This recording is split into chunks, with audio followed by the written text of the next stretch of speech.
नमस्ते दोस्तों, मैं अंकित पाठक आज की अपनी नई कक्षा में आप सभी का स्वागत करता हूं। ये कोर्स हम UGC NTA net paper two Hindi के लिए प्रिपेयर कर रहे हैं और इस कोर्स में हम नेट के दिसंबर 2026 एग्ज़ाम को टारगेट कर रहे हैं। तो आज इस कोर्स की कक्षा संख्या 40 है। तो इस कक्षा को शुरू करने से पहले एक बार हम देख लेते हैं जो हमने पिछली कक्षा में पढ़ा था। पिछली कक्षा में क्रिया के ऊपर चर्चा हमने शुरू की थी, जो अपना विकारी शब्द करके था ना, 4 थे, संज्ञा, सर्वनाम, विशेषण, क्रिया। उसमें लास्ट टॉपिक है क्रिया, उसके बाद अविकारी शब्द आ जाएंगे। तो क्रिया के बारे में हमने चर्चा शुरू की थी कि किसी कार्य के करने या होने को क्रिया कहते हैं। प्रायः जिस शब्द के अंत में ना ऐसे करके लगा होता है, ऐसा नहीं है कि सारे ना वाले शब्द क्रिया ही हो जाएंगे, ठीक है, लेकिन ऐसा ही है, प्रायः ऐसा ही है कि ना वाले जिससे आपको लगे कि यहाँ कुछ कार्य हो रहा है, खाना, हंसना, रोना, गाना, पीना, खेलना, कूदना, तो ये सब कुछ क्या है, क्रिया है, ठीक है। तो इसके बारे में चर्चा की थी। फिर हमने वहाँ एक शब्द आया था धातु, उसको देखा था कि क्रिया का जो मूल रूप होता है वो धातु ही होता है, उसी में क्रिया के रूप बदलते रहते हैं। जैसे खा जो हुआ, खाना में खा, यही धातु है, वो मूल शब्द धातु कहलाता है, ठीक है। फिर हमने मुख्य क्रिया और सहायक क्रिया के बारे में बात की थी कि जो क्रिया हमने बोली कार्य होने वाली, ये मुख्य क्रिया है, और सहायक क्रिया जो उसके साथ आती हैं पूरक के रूप में, जैसे हैं, है, थे, था, थी, रहेगा, रहेगी, इस तरह की, ये सब क्या है, सहायक क्रियाएं हैं। तो मुख्य क्रिया, सहायक क्रिया। फिर हमने बात की थी अकर्मक और सकर्मक क्रिया के बारे में कि जिसमें कर्म होता है वो सकर्मक क्रिया होती है, जिसमें कर्म नहीं होता वो अकर्मक क्रिया होता है। उसका पहचानने का नियम ये है कि आप क्या करके जवाब वहाँ ढूंढने की कोशिश करो, अगर जवाब मिल जाता है तो सकर्मक है, नहीं मिलता है तो अकर्मक है। जैसे कि राम खाता है, क्या खाता है, अगर जवाब मिल रहा है कि आम खाता है तो ठीक है, ये सकर्मक क्रिया है। और राम हंसता है, क्या हंसता है, तो ऐसा कुछ जवाब नहीं मिलेगा तो हंसना अकर्मक क्रिया है, ये हमने देखा था। फिर हमने द्विकर्मक क्रिया के बारे में बात की थी कि कुछ वाक्य कहते ऐसे होते हैं कि उसमें 2 कर्म हो जाते हैं। जैसे मोहन राम को पुस्तक पढ़ाता है, तो राम को, एक तो वहाँ को छिपा है, वो कर्म हो गया, और पुस्तक को पढ़ाता है, वहाँ भी को छिपा हुआ है, तो इस तरह से यहाँ पे 2 कर्म हो जा रहे हैं, तो ये द्विकर्मक क्रिया होगी। उसके बाद हमने बात की थी संयुक्त क्रिया के बारे में कि 2 क्रियापद होंगे, जैसे लेट जाना, गिर पड़ना, इस तरह से वो द्विकर्मक क्रिया है। और फिर हमने बात की थी समापिका और असमापिका क्रिया के बारे में कि जहाँ पे इस तरह की क्रियाएं हैं ना कि उनमें 2 क्रियापद हों, तो पहली वाली असमापिका होगी, जिससे वाक्य खत्म होगा वो समापिका क्रिया होगी। जैसे इसमें खेलेगा, यहीं पे हमारी समापन हो जा रहा है वाक्य का, तो ये यहाँ पे समापिका क्रिया होगी, यहाँ पे कोई असमापिका क्रिया नहीं है, ठीक है। तो यहाँ तक हमने देखा था।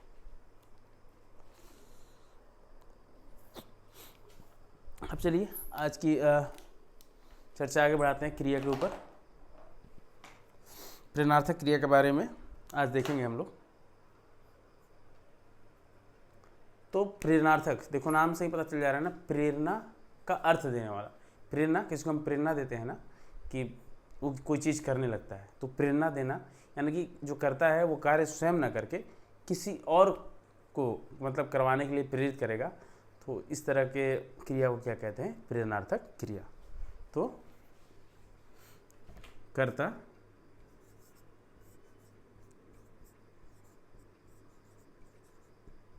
स्वयं कार्य न करके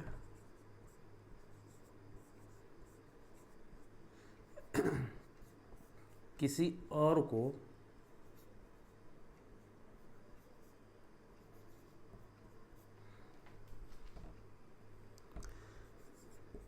कार्य करने के लिए किसी और को कार्य करने के लिए प्रेरित करता है, तो इस तरह क्रिया क्या हो जाएगी, प्रेरणार्थक। जैसे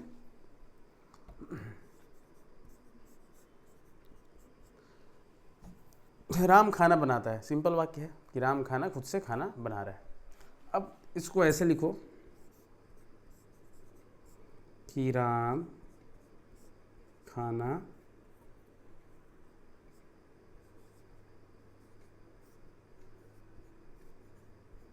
बनवाता है, तो आपको पता चल जा रहा है कि राम ये खुद खाना नहीं बना के किसी और से खाना बनवा रहा है, तो ये क्या होगी, प्रेरणार्थक क्रिया। फिर जैसे मोहन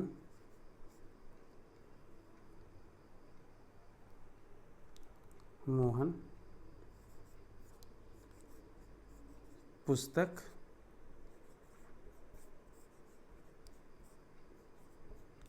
लिखवाता है।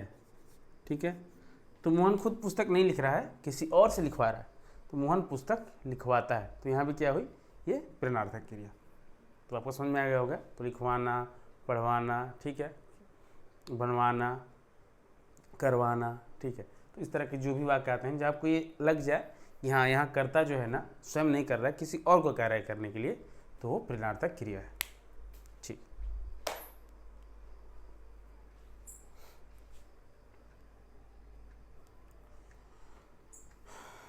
इसको मिटाता हूँ।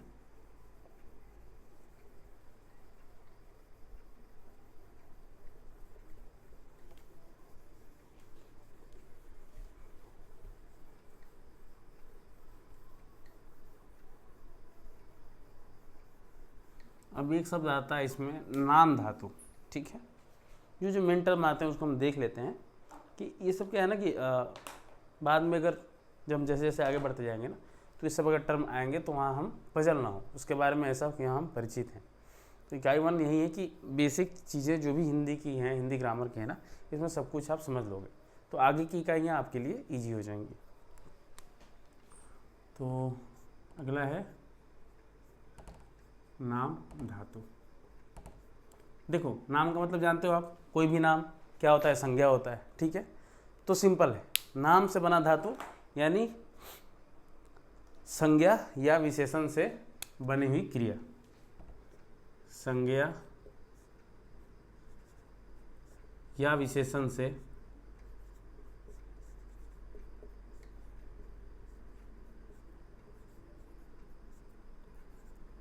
बनी क्रिया क्या कहलाएगी, नाम धातु। ठीक है, संज्ञा विशेषण से बनी क्रिया। जैसे एक शब्द है हाथ, हाथ क्या है, संज्ञा है, संज्ञा है, तो हाथ से आपने बना लिया हथियाना। ठीक है, ऐसे ही बात, बात क्या है, संज्ञा है, बात से बतियाना। ठीक है, विशेषण में जैसे गरम, गरम क्या है, विशेषण है, गरम से गरमाना। ठीक है, जैसे भींगा, ये क्या है, विशेषण हो गया, भींगा से भिंगाना। तो इस तरह की जो क्रिया है ना, जो किया तो संज्ञा या विशेषण से बने हैं, उसको हम नाम धातु कहते हैं। नाम से याद रखना, नाम संज्ञा मतलब होता है ना, तो उससे याद रखना कि संज्ञा या विशेषण से बनी क्रिया नाम धातु कहलाती है। अब आता है अपना पूर्वकालिक क्रिया और तात्कालिक क्रिया। पूर्वकालिक और तात्कालिक।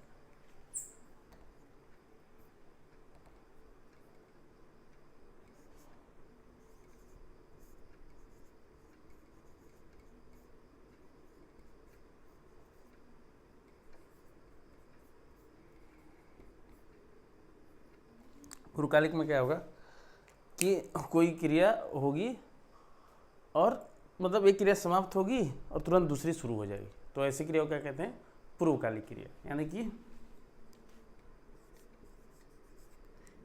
एक एक क्रिया के समाप्त होते ही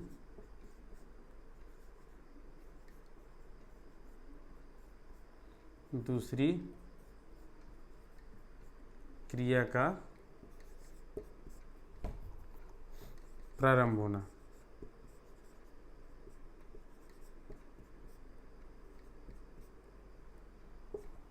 ऐसे क्या कहेगी पूर्वकालिक क्रिया, जैसे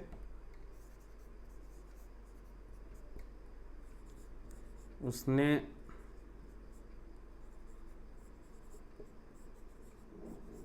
नहाकर भोजन किया। ठीक है, तो ये नहाकर, ये जो है ना, ये क्या हो गया, पूर्वकालिक क्रिया।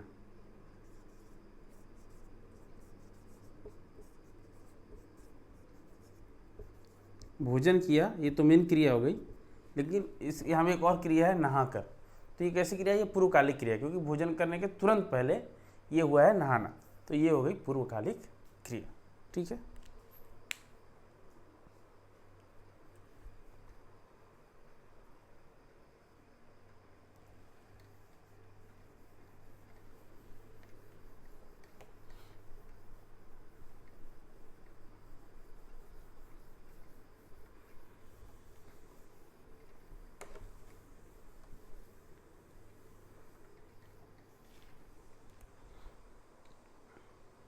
अब अगला है अपना तात्कालिक क्रिया।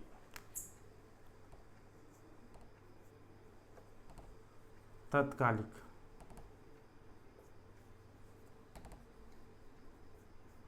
तत्काल शब्द क्या कहते हैं ना, कि तुरंत बोलते हैं ना, कि तत्काल मतलब उसी क्षण उसी समय। ठीक है, यानी कि जैसे कुछ कहा जाए तुरंत आप वैसे कर दो, तो वैसी क्रिया तत्कालिक क्रिया, मतलब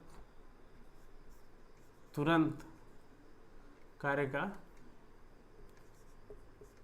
तुरंत होना। ठीक है,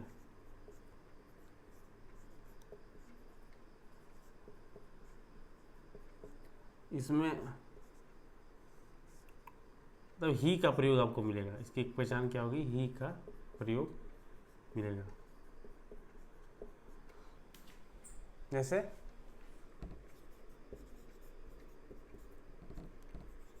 वह उठते ही नहाया, तो सुबह उठते ही तुरंत उसने क्या काम किया कि नहाया। ठीक है, राम समाचार सुनते ही दौड़ पड़ा। ठीक है,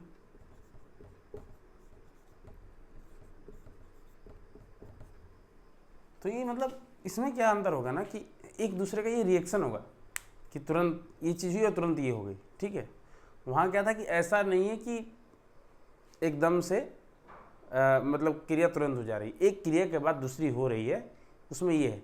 लेकिन इसमें क्या है ना, कि ये दोनों एकदम तत्काल हो रहे हैं, तत्काल प्रभाव से। कुछ आपने खबर सुनी तुरंत दौड़ पड़े, तो सुनते ही दौड़ पड़ा।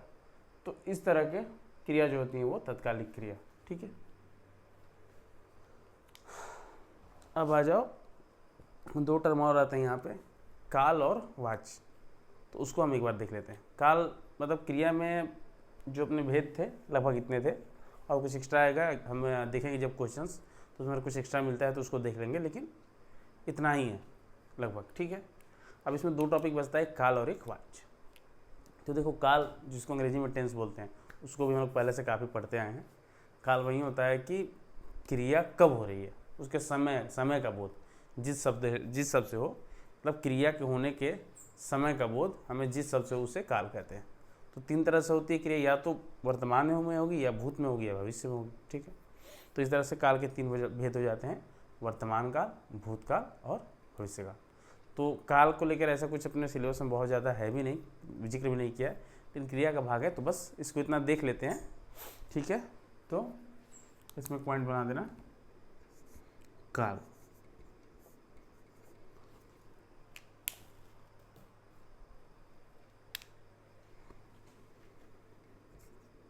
तो इसका परिभाषा लिख लेना कि क्रिया के उस रूपांतर, यानी रूप में अंतर, क्रिया तरह तरह से बदलेगी, उस रूपांतर को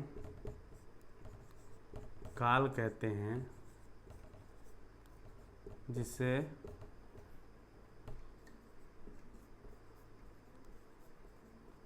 कार्य व्यापार के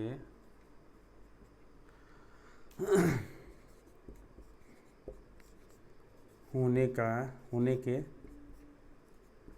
समय का बोध हो। कार्य व्यापार के होने के समय का बोध हो, उसे क्या कहेंगे हम? काल कहेंगे।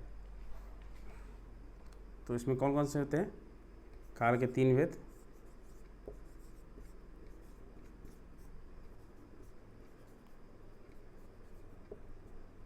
बताया हमें, पहला वर्तमान काल, दूसरा भूतकाल,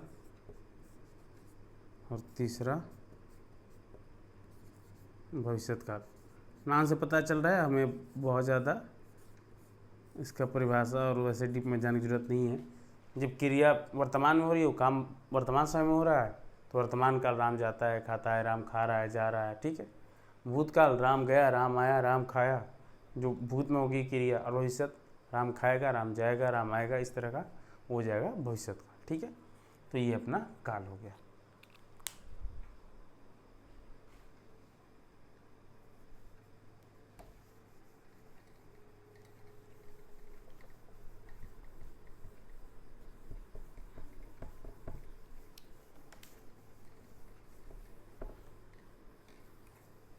अब आते हैं वाच्य के ऊपर।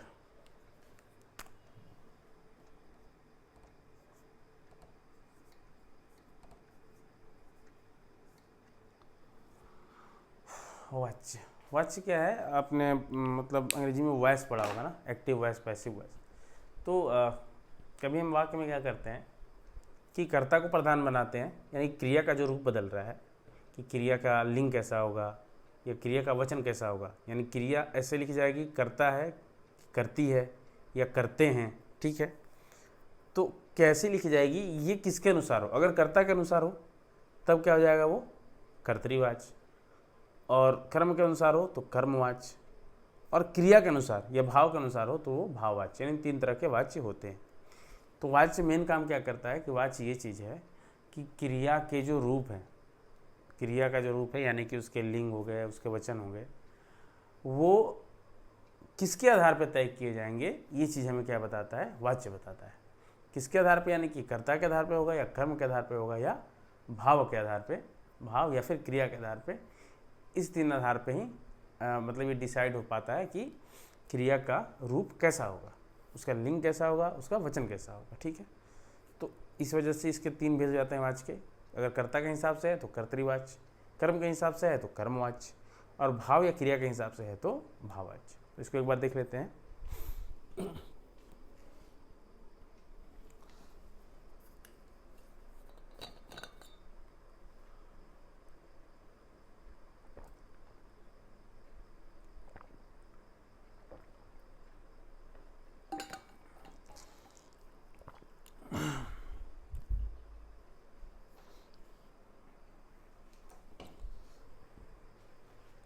तो इसमें लिखने आओ कि वाच्य है क्या। तो वाच्य ये है कि क्रिया का रूप, यानी मुख्यतः उसमें देखो लिंग हो गया या वचन, मेन तो यही है, लिंग वचन आदि किसके अनुसार होगा, ये हम वाच्य के अंतर्गत पढ़ते हैं, ठीक है। बहुत ज़्यादा मैं इसके डीप में परिभाषा या ऐसा कुछ नहीं जा रहा हूँ, बस हमें ये चीज़ समझ में आनी चाहिए। और अपने मतलब सिलेबस में भी ऐसा वाच्य के बारे में कुछ है नहीं, तो लेकिन कभी अगर आ जाता है तो आपको पता होना चाहिए, ठीक है। तो वाच्य में हो गया, तो देखो 3 तरह के हो जाते हैं ये। एक तो हो जाएगा अपना भाववाच्य, ठीक है। एक हो जाएगा कर्मवाच्य, और एक हो जाएगा कर्तृवाच्य।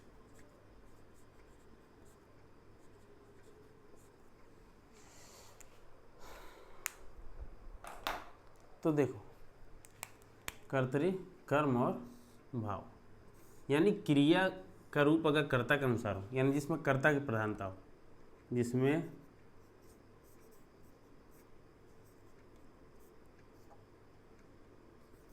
कर्ता की प्रधानता हो, यानी ऐसे भी कर सकते हो कि क्रिया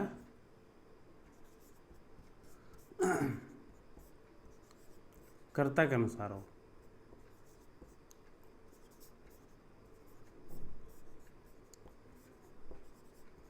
तो क्या आ जाएगा कर्तरीवाच्य। कर्मवाच्य में कर्म की प्रधानता, ठीक है।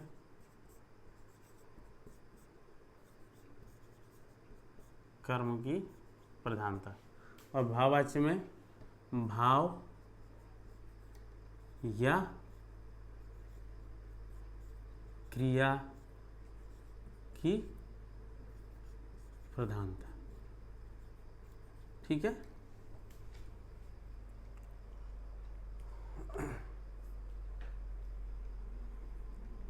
जैसे देखो, जैसे आपने लिखा राम पुस्तक पढ़ता है, ठीक है। तो पढ़ता है ये किसके हिसाब से है? ये राम के हिसाब से तय हो रहा है, ठीक है। राम के हिसाब से तय हो रहा है कि यहाँ पे पढ़ता है होगा कि पढ़ती है होगा कि पढ़ते हैं होगा। ये किसके हिसाब से तय हो रहा है? राम के हिसाब से। अब देखो,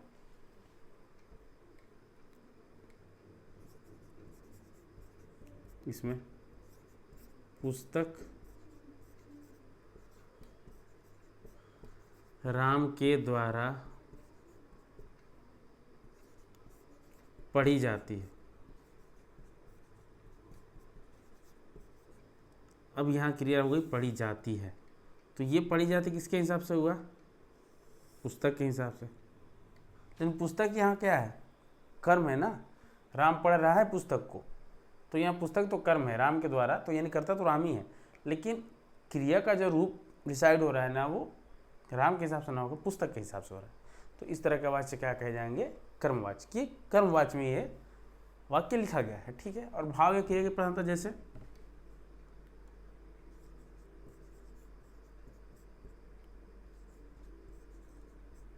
राम से नहीं टहला जाता,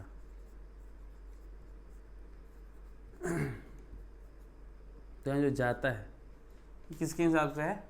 टहलना, ठीक है। यहाँ कोई मतलब नहीं, यहाँ पर राम कर दो या सीता कर दो, यहाँ कर्ता की बात ही नहीं, कर्म तो है ही नहीं, ठीक है। लेकिन यहाँ राम से डिसाइड नहीं हो रहा है, यहाँ क्रिया से डिसाइड हो रहा है कि नहीं टहला जाता, ठीक है।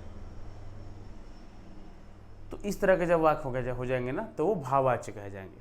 कि यहाँ ना कर्ता की बात होगी ना कर्म की बात होगी, यहाँ भाव की बात होगी, या फिर क्रिया की वजह से हम डिसाइड कर लेंगे कि वहाँ क्या होगा, जाता। और इस कर्मवाच्य में क्या है कि कर्म के हिसाब से हम डिसाइड करेंगे कि क्रिया का रूप कैसा होगा। कर्तरी में क्या है? हम कर्ता के हिसाब से डिसाइड करेंगे कि उसका रूप कैसा होगा, ठीक है।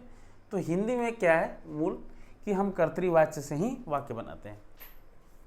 अंग्रेजी में आप देख सकते हो कि इसमें कर्मवाच्य में यानी कि पैसिव वॉइस में सेंटेंस काफ़ी बनेंगे, लेकिन हमारे यहाँ ऐसा लिखने का कोई ज़्यादा चलन नहीं है हिंदी में। हिंदी में क्या है, हम कर्तरीवाच्य में ही वाक्यों को लिखते हैं, ठीक है।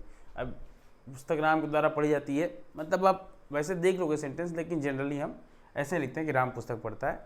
कुछ नकारात्मक वाक्यों में वहाँ पे आप देख सकते हो कि कर्मवाच्य का प्रयोग होता है, अन्यथा ज़्यादातर वाक्यों में हम कर्तरीवाच्य का ही प्रयोग करते हैं। सबसे ज़्यादा प्रयोग इसी का होता है, ठीक है। बस आपको ये जान लेना था कि कर्तरीवाच्य, कर्मवाच्य, भाववाच्य कभी अगर ऐसा आ गया कि किस वाच्य में ये वाक्य लिखा गया है, तो आप उसको सही कर सकते हो, ठीक है। तो ये हो गया वाच्य, और इस तरह से क्रिया में जो जो चीज़ें थी हमने पढ़ ली है, ठीक है। तो क्रिया का समापन होते ही जो हमारा विकारी पद वाला हिस्सा था, संज्ञा, सर्वनाम, विशेषण और क्रिया, ये आज हमारा पूर्ण हो गया। अब हम अविकारी पद, जिसमें हम 4 चीज़ें देखे थे, क्रिया विशेषण, संबंध बोधक, समुच्चय बोधक और विस्मयादि बोधक, उसको आज शुरू करेंगे, ठीक है। तो चलिए वो शुरू करते हैं अपना अविकारी पद।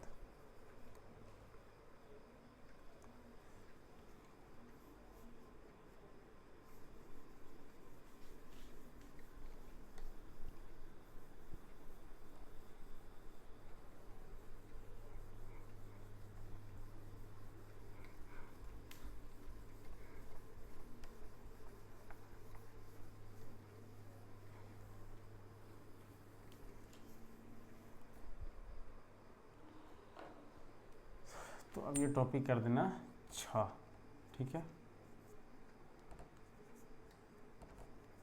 अविकारी पद, अविकारी शब्द या अव्यय। देखो शब्द और पद ऐसे हम बाद में भी देख लेंगे, लेकिन कभी कभी मैं पद भी बोल दे रहा हूँ ना। शब्द और पद में बस यही अंतर है कि जो उसका मूल रूप है वो तो शब्द है, ठीक है। यानी कि लड़का हो गया, ये तो शब्द हुआ, लेकिन लड़का अब वाक्य में किस तरह से प्रयोग, जब वाक्य में प्रयोग हो रहा है, मान लो वहाँ कभी ये लड़कों ऐसे भी आ जाएगा, कभी लड़के आ जाएगा, ठीक है, ठीक, कभी लड़का ही रह जाएगा। तो जब वो मूल शब्द वाक्य में प्रयोग हो जाएगा ना, तो उसको हम क्या कहेंगे, उसको हम पद कहेंगे, ठीक है। तो शब्द पद में इतना अंतर है। तो कहीं मैं पद बोल दूँ तो बहुत कंफ्यूज मत होना, मतलब ये बात हो कि शब्द वाक्य में किस तरह से प्रयोग हो रहा है, तो वहाँ वो पद कहा जाएगा, और जो उसका मूल रूप है वो शब्द कहा जाएगा, ठीक है। तो चलिए, तो अविकारी शब्द या अव्यय, ये हम जानते हैं कि अविकारी शब्द किसको कहते हैं, कि अपना रूप बदलते नहीं, परिस्थिति की लिंग में चेंज आ गया, वचन बदल गए या काल बदल गया। तो आप देखे होंगे अभी तक संज्ञा, सर्वनाम, विशेषण, क्रिया, इन सब में कि इनका रूप बदलता रहता है। अगर विशेषण अच्छा है तो लड़की शब्द, अगर स्त्रीलिंग है तो वहाँ तो अच्छी हो जाएगा, ठीक है। ऐसे ही संज्ञा भी अपना रूप बदलते हैं, लड़का है तो बहुवचन में लड़के हो जाएंगे। सर्वनाम है, वहाँ भी हमने देखा मतलब एक वचन है तो वह है, और बहुवचन आ गया तो वे हो जाते हैं, ठीक है। और इसी तरह से क्रिया में भी हमने देखा कि क्रिया का भी रूप बदल जाते हैं, लिंग और वचन के अनुसार उनके भी रूप बदलते रहते हैं। लेकिन ये जो अविकारी शब्द और अव्यय होते हैं, ये क्या है कि ये अपना रूप नहीं बदलते हैं, किसी भी परिस्थिति में अपना रूप नहीं बदलते हैं। इसका परिभाषा हमने देख रखा था, और वहाँ पर हमने देखा था कि जो अपना पार्ट्स ऑफ स्पीच वाला हिस्सा है, मैंने आपको बताया था कि जो वो 8 होते हैं, 8 कौन कौन से, संज्ञा, सर्वनाम, विशेषण, क्रिया, क्रिया विशेषण, संबंध बोधक, समुच्चय बोधक और विस्मयादि बोधक। उन 8 में अंतिम के 4 किसके अंतर्गत आते हैं, अविकारी शब्द के अंतर्गत आते हैं, ठीक है। तो देख लेते हैं इसको, कौन कौन से हो गए।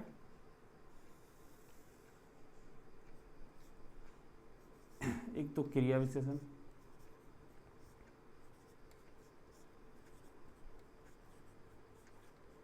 उसके बाद संबंध बोधक,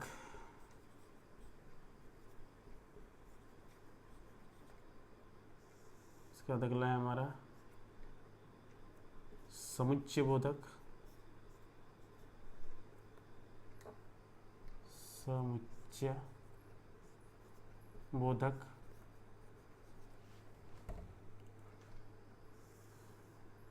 उसके बाद विस्मयादि बोधक,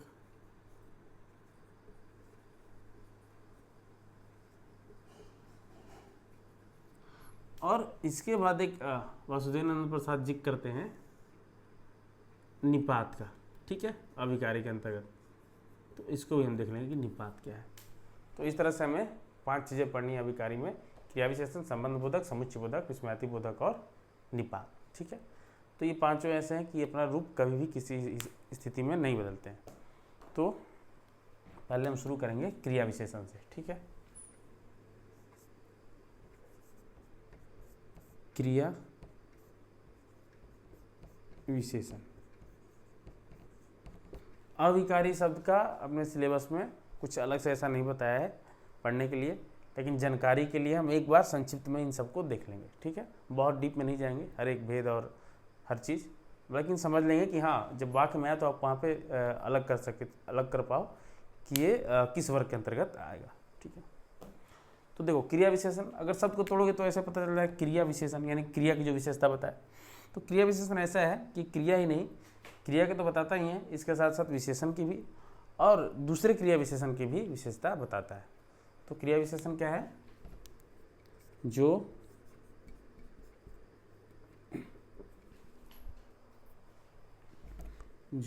क्रिया विशेषण या दूसरे क्रिया विशेषण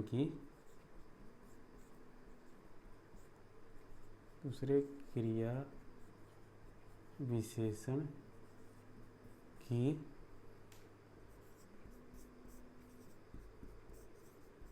विशेषता बताता है, ठीक है, उसे हम क्या कहते हैं, क्रिया विशेषण कहते हैं, ठीक है। अब जैसे देखो, जैसे मैंने लिखा कि राम दौड़ता है, राम दौड़ता है, राम का दौड़ना, ठीक है, राम दौड़ता है एक क्रिया हो गई। अब इसको आप ऐसे लिखो कि राम तेज दौड़ता है,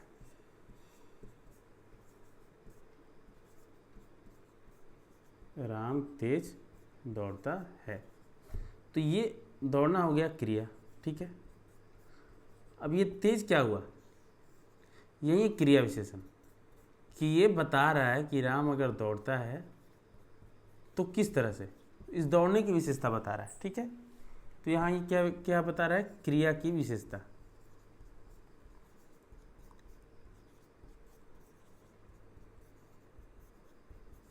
क्रिया की विशेषता बता रहा है कि राम दौड़ता है तो कैसे दौड़ता है, तेज दौड़ता है, ठीक है। तो यही तेज हो गया अपना क्रिया विशेषण। अब इसी तरह से ये विशेषण की विशेषता बताता है और दूसरे क्रिया विशेषण की भी। ये किस तरह से बताता है, इसको हम कल देखेंगे। आज की कक्षा यहीं रहने देते हैं, और अगर आपको क्लास अच्छी लगी हो तो वीडियो को ज़रूर शेयर कीजिए और चैनल को सब्सक्राइब करिए, दूसरे दोस्तों तक पहुंचाइए, हिंदी के जो लोग हों जुड़े हों उन तक पहुंचाइए, ताकि उनके सुझाव हमारे तक आ सके। और ज़्यादा से ज़्यादा सब्सक्राइब करिए ताकि मैं लाइव क्लास कर सकूं और लाइव रिस्पांस ले सकूं आप लोगों का। तो चलिए कल फिर मिलते हैं आपके साथ एक नई कक्षा में, तब तक अपना और अपनों का ख्याल रखिए। धन्यवाद।